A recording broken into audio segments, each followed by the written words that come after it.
Assalamualaikum, it's me Faki. Kali ini aku akan menjelaskan tentang situs cagar budaya Taman Gua Sunyaragi Kota Cirebon. Nah, di antara kalian udah pada tahu belum nih tentang Taman Gua Sunyaragi? Atau udah ada yang pernah main ke tempatnya langsung? Kalau belum, aku akan menjelaskannya sekarang.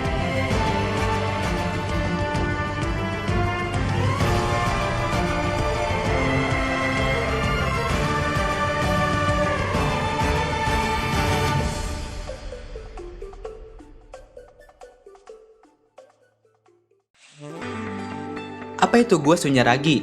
Gua Sunyaragi atau situs cagar budaya Taman Kepurbakalaan Sunyaragi awalnya merupakan taman kelanganan atau taman sari yang fungsi utamanya untuk bermeditasi atau menyepi. Maka dikenal pula sebutan Taman Kelangenan Sunyaragi. Dapat diartikan sunya berarti sunyi atau sepi, dan ragi itu disebut juga raga. Ada dua versi sejarah terkait berdirinya Gua Sunyaragi. Versi pertama adalah berita lisan tentang sejarah berdirinya Gua Sunyaragi yang disampaikan secara turun-temurun oleh para bangsawan Cirebon atau keturunan keraton. Versi tersebut lebih dikenal dengan sebutan versi Carukanda. Versi yang kedua adalah versi Caruban Nagari, yaitu berdasarkan buku Purwaka Caruban Nagari tulisan tangan Pangeran Kararangen atau Pangeran Arya Carbon pada tahun 1720. Sejarah berdirinya Gua Sunyaragi versi Caruban Nagari adalah yang digunakan sebagai acuan para pemandu wisata Gua Sunyaragi. Menurut versi ini, Gua Sunyaragi didirikan pada tahun 1703 Masehi oleh Pangeran Kararangen Cicit Sunan Gunung Jati. Menurut Caruban Kanda dan beberapa catatan dari Keraton Kesepuhan, Taman Sari dibangun karena pesanggerahan Giri Nur Sapta Rengga berubah fungsi menjadi tempat pemakaman Raja-Raja Cirebon yang sekarang dikenal sebagai Astana Gunung Jati. Hal itu dihubungkan dengan perluasan Keraton Pangkongwati yang terjadi pada tahun 1529 Masehi dengan pembangunan tembok keliling keraton, Siti Inggil dan lain-lain. Sebagai data perbandingan, Siti Inggil dibangun dengan ditandai Candra Senggala, Benteng Tinataan, bata yang menunjuk angka tahun 1529 Masehi. Kesan sakral berasal dari lorong-lorong bekas tempat berkholawat, kolam-kolam pemandian, ruang-ruang tempat meditasi, dan benda-benda arkeologis. Kesan profan lebih banyak didukung oleh adanya bangunan-bangunan bentuk joglo dan lepa yang dibentuk di dinding tembok dengan motif kembang kanigaran, serta benda-benda arkeologis berupa artefak logam, kayu, dan keramik. Secara visual, motif wadasan dan megamendung sangat mendominasi di sebagian besar tembok kompleks Gua Sunyaragi. Susunan batu karang ditata sedemikian rupa sehingga membentuk corak wadasan dan megamendung. Pada bagian-bagian tertentu, dilengkapi pula dengan motif-motif tanaman rambat, baik berupa patran maupun simbran. Motif wadasan dan megamendung diyakini merupakan simbol kehidupan. Mega melambangkan langit atau udara, sedangkan wadas yang berarti batuan melambangkan bumi. Sedangkan motif-motif tanaman merambat, patung hewan dan manusia melambangkan isi dari dunia yang memiliki bumi dan langit beserta isinya. Selain motif-motif Hindu-Buddha, Gua Sunyaragi dilengkapi juga dengan ornamen bergaya Cina seperti berbentuk bunga persik, matahari, teratai, dan penempelan keramik-keramik Cina pada dinding yang tidak terlalu tinggi. Hal itu menggambarkan perpaduan budaya yang terjadi di lingkungan Kesultanan Cirebon. Sebagai peninggalan Kesultanan Islam, Taman Sunyaragi dilengkapi dengan pola-pola arsitektur bergaya Islam atau Timur Tengah.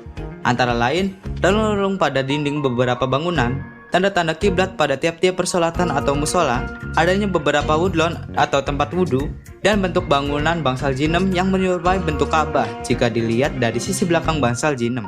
Taman Sunyaragi didirikan pada zaman penjajahan Belanda pada tahun 1741 Masehi, sehingga gaya arsitektur Eropa turut mempengaruhi arsitektur Taman Sunyaragi. Tanda tersebut dapat terlihat pada bentuk jendela yang terdapat pada bangunan kaputren, bentuk tangga berputar pada Gua Arga Jumut, dan bentuk gedung pesanggerahan. Taman Sunyaragi adalah taman tempat para kerabat keraton bertapa untuk kontemplasi, mendekatkan diri kepada Yang Maha Kuasa. Menurut tradisi, bagian-bagiannya terdiri dari 12 dengan fungsinya masing-masing, yakni 1. Bangsal Jinem sebagai tempat sultan memberi wejangan sekaligus melihat prajurit berlatih. 2. Gua Pengawal sebagai tempat berkumpul para pengawal sultan. 3. Kompleks Mande Kemasan. 4. Gua Panda Kemasan sebagai tempat membuat pusaka, perhiasan, dan senjata tajam. 5. Gua Simanyang sebagai tempat pos penjagaan. 6. Gua Langse sebagai tempat bersemedi. 7. Gua Peteng sebagai tempat nyepi untuk kekebalan tubuh. 8. Gua Arga Jumut sebagai tempat orang penting keraton. 9. Gua Padang Ati sebagai tempat bersemedi. 10. Gua Kelangenan sebagai tempat bersemedi agar langgeng jabatan. 11. Gua Lawa sebagai tempat khusus kelelawar. 12. Gua Pawon sebagai dapur penyimpanan makanan.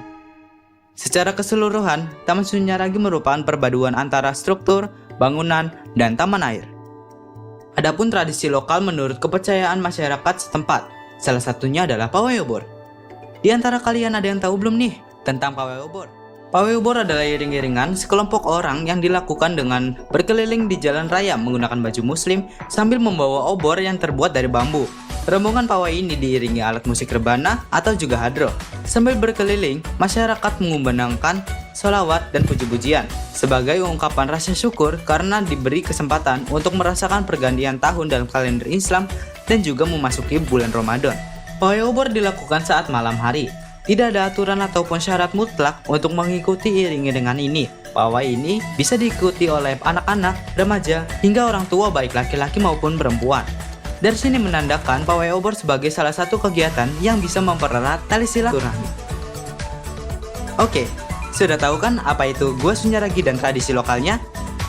Kalau ada yang ingin ditanyakan, silakan bertanya di kolom komentar.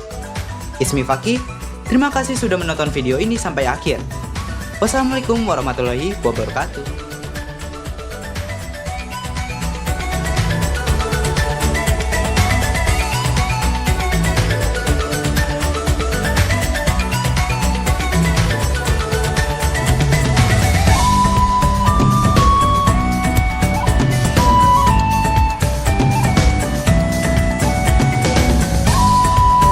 Oh ya, kalau kalian suka videonya jangan lupa di like dan subscribe.